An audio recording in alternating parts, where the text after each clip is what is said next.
So we are in episode 2 of the Ottoman Portuguese War by Kings and Generals. Central to these early Portuguese campaigns was Alfonso de Albuquerque, a masterful admiral and statesman.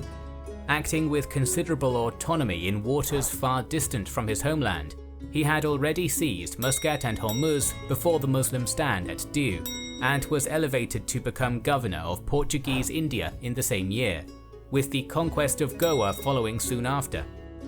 Despite a failure to capture Aden, by his death in 1515, Alfonso had established an effective network of ports and bases that would allow the Portuguese to fight on even terms a world away from their home shores. For the Mamluks, on the other hand, the loss of Indian trade was devastating.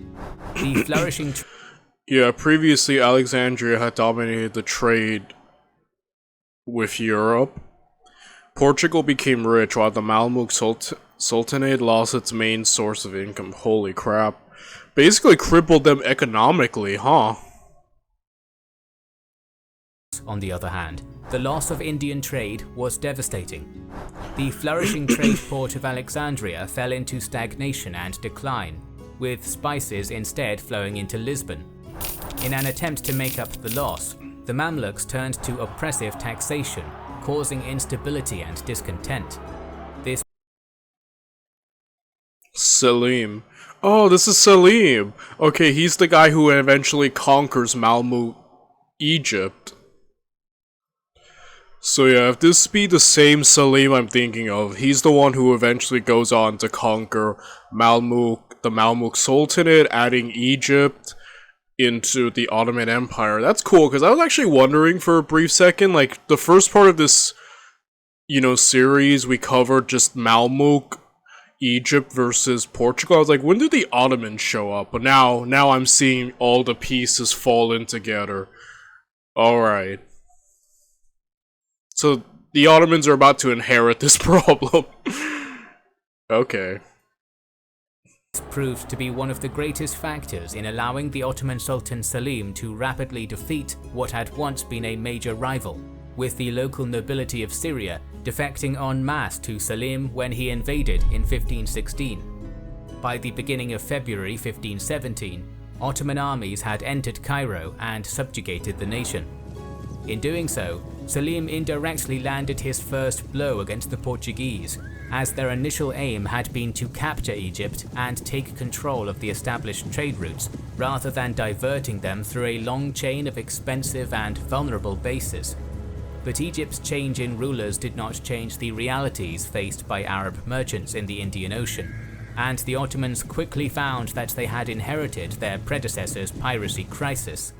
Although no outright hostilities would occur between the Ottomans and the Portuguese during the reign of Selim, there was no doubt that war was inevitable, and each empire sought to gain allies and influence among the local rulers of India and East Africa in order to strengthen their position.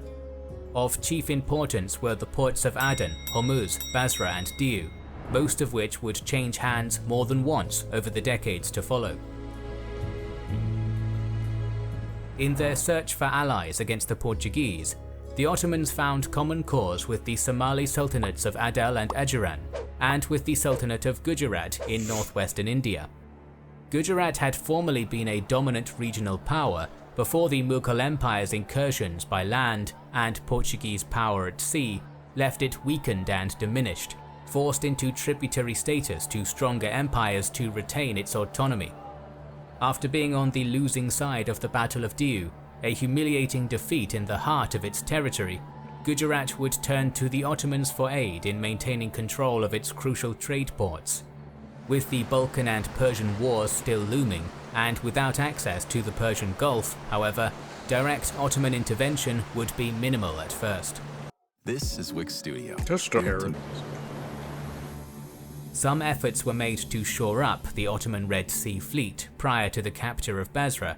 In 1525, Grand Vizier Ibrahim Pasha reorganized the old Mamluk fleet, with Selman Reis again serving as admiral after a short imprisonment, possibly for his earlier defection to the Mamluks, having already beaten the Portuguese fleet once off Jeddah in 1517, arranging his galleys in a tight formation under the cover of the shore batteries so as to force the ocean-going Portuguese ships to... Alright, so I was being like, that's interesting that he has power after his previous defection, but now that makes sense. He has actual, like, experience, not only doing this, but actually defeating the Portuguese. So that seems like a pretty safe bet, you know, go with the guy who actually gets a W, right? So yeah, it's interesting now that the Ottomans are involved. Like I said, I'm not sure of the exact state of the Ottoman naval power. I know that when we covered the Venice video by Epic History, there came a point where the Ottoman navy was so powerful it could take on the navies of Europe and actually win. So, like I said, I forgot at what point in history that was. I'm not sure if we're close to it, added, or anything. Like I said, we're about to find out right now, I suppose, once they have their first, like, encounter, just the full power of what the Ottoman navy is capable of. Because already, I feel like I've kind of been glazing the Portuguese already. I'm already aware that they are a powerful naval force, you know? And, like I said, I'm almost wondering if this series is going to be the Portuguese just owning everybody, like almost one-sided, or if the Ottomans are about to give them like an actual great fight. That's kind of what I'm looking most forward to finding out, to be honest.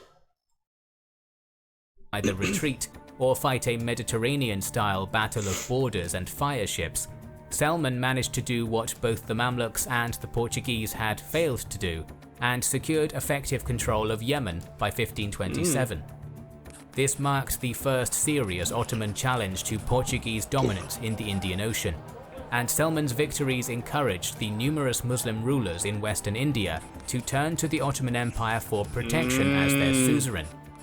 In the following years, Ottoman soldiers and military experts would be sent to the courts of Gujarat and Calicut, simultaneously strengthening the defences of crucial port cities, increasing the influence of the Ottoman Sultan abroad, and giving credibility to his recently adopted title of Caliph. One of these consulting Ottoman generals would soon be called I have to give it to the Ottoman PR. It's actually kind of on the rise at the moment. So essentially, yes, the Ottomans are kind of so far being portrayed as sort of liberators or like champions of all these people kind of under the influence of the Portuguese as they rise, you know, secure themselves like right here and whatnot. Everyone's kind of starting to flock to them. So their PR is actually doing incredibly well, and they're actually making allies. Meanwhile, the Portuguese so far just seem to be on their own, relying on their own strength, and they're kind of like, the PR is shifting in favor of the Ottomans being the more likable ones, almost the heroes, as it were, to all these people defecting to them. So again, they're winning the PR battle, at least. To do battle with the Portuguese on the site of the Portuguese triumph of 1509, Diu. Together with Surat on the opposite side of the Gulf of Cambet, Diu was among the most important trading hubs of Western India, and would represent a major prize for the Portuguese. It was thus in Diu that the Ottoman-Portuguese wars would start in earnest, with a large Portuguese fleet of over 400 ships, carrying close to 6,000 soldiers, attacking the city's Gujarati and Ottoman garrison in 1531. Led by Alfonso's successor as governor of Portuguese India, Admiral Nuno de Cunha, this new fleet was significantly stronger than the one that had been victorious against the Mamluks in 1509. And unlike the first fleet, this one carried a fearsome mixed army of Portuguese soldiers and conscripted auxiliaries from the Malabar coast, which had shown its effectiveness in numerous engagements already. Okay, so the Portuguese are sparing no expense for this battle, huh? Yeah, this seems like it would be an overwhelming Portuguese victory, But then again, you never know with history. That's the thing. On paper, this looks like, oh my gosh, the Ottomans are about to get completely stomped. But the Ottoman naval commander does seem to have experience, obviously with the Portuguese. He seems to like know. He doesn't strike me as incompetent, I think is what I'm trying to say. And I feel like he might have a trick or two up his sleeve. I don't know, I don't want to count the Ottomans out yet. But on paper, the Portuguese seem like this could just be an overwhelming victory for them. I don't know. I don't know, I'm trying to predict who's gonna win. A part of me is like the Portuguese, but there's another part of me that's like, no, I think the Ottomans might just get an upset, a huge upset, which would probably trigger the rest of the war, because if the Portuguese stomp right now...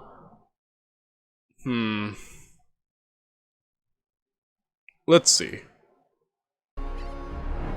However, despite boasting complete naval superiority over the mere 18 Ottoman ships arrayed against them, da Cunha had met his match in Mustafa Bayram. Holy crap. The unparalleled Ottoman artillery crews dealt severe damage to the besiegers, While the narrow waterways separating Diu Island from the mainland frustrated Portuguese efforts to bring the firepower of their large fleet to bear. This first siege of Diu demonstrated the holy crap, that was quick, guys. Like, whoa, just look at how many ships went down in just a few seconds. I was like, so they have 400, I think he mentioned 400. Or at least that's the power of the Portuguese. Meanwhile, Mustafa has 18. I think it's the narrow way that seems to have played a huge part. Okay, yeah, it seems like the narrow way here, being very, very tightly packed, allowed these 18 ships to just kind of ram through it. So yeah, I think that, it seems to me like in terms of geography, that's kind of the more useful aspect, right? Let me get a good clear hearing of what Kings and Generals just said, because I was caught off guard by how quickly they just got demolished. Superiority over the mere 18 Ottoman ships arrayed against them, da Cunha had met his match in Mustafa Bayram. The unparalleled Ottoman artillery crews dealt severe damage to the besiegers, while the narrow waterways separating Diu Island from the mainland frustrated Portuguese efforts to bring the firepower of their large fleet to bear. This first siege of Diu... Yeah, the narrowness of that geography, like right here, of that pathway... That makes so much sense, yeah. It allowed them to not fully utilize their numerical superiority. Okay, wow, that was just a great opportunity to attack.